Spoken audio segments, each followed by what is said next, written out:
It's another daily vlog. Okay, so ito na nga, come spend another day with me. And yes, nandito na tayo sa bahay. Magpe-prepare na naman tayo ng brunch natin for today. Kahapon pa lang kami nakarating, pero minabuti kong hindi muna mag-vlog para makapagpahinga ng maigi at makaligpit din sa mga gamit na dinala namin sa trip. Kain po tayo at itong chia pudding and matcha lang yung meal natin today. Back to healthy eating na naman tayo dahil napadami nga naman yung kain ko sa travel namin. Sobrang nakaka-tempty naman talaga kumain kapag may kasama ka. Kaya ito, back to being alone na naman tayo. Nag-refill nga pala ako ng coffee na nabili ko sa Buskalan. Buti na lang talaga nakabili ako nito. At sinama ko na rin itong lalagyan ng ice para may magamit ako sa susunod na gagawin kong drinks. Nugasan ko muna yung mga nagamit ko kanina para hindi matambak yung dapat hugasin. Kasi kapag dumami, mas nakakawalang gana maghugas ng pinggan. Ewan ko ba sa akin? Gumawa ulit ako ng chia pudding dahil naubos ko na nga kanina yung last serving. Nilagyan ko lang ng chia seeds, yogurt at milk. Optional na lang maglagay ng honey if gusto mo ng matamis at cinnamon powder to add some flavor. Tapos perfect na ito sa dalawang serving at era. Dahil wala tayo sa bahay ng ilang days, sinalubong talaga tayo ng mga dapat linisin. Kahit sobrang gusto kong mag-travel, mayroon talagang times na gusto ko lang talagang magmukmuk sa bahay. Kahit naglilinis lang at konting arrange ng mga gamit ay sobrang sapat na rin sa akin. Kung nasa bahay ako, may time na gustong gusto ko rin talaga mag-travel at kapag nasa gala naman ako, uwing-uwi na naman ako. Ano ba talaga? Pero kahit saan ay goods naman sa akin as long as na manage ko naman yung time ko to do everything and to be wherever I want. Nag-decide akong i-arrange nito nasa ilalim ng drawer ko dahil nagkakagulo na talaga. Hirap hanapin ng mga bagay kapag magulo.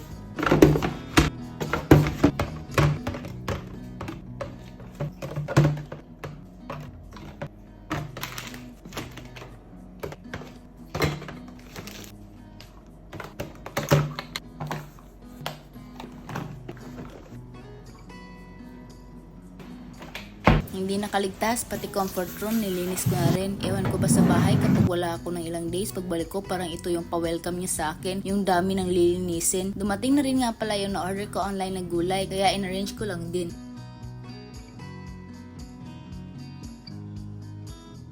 At sa sobrang bilis ng oras, time na naman to cook for our dinner. May bisita ako mamaya kaya marami yung lulutuin ko.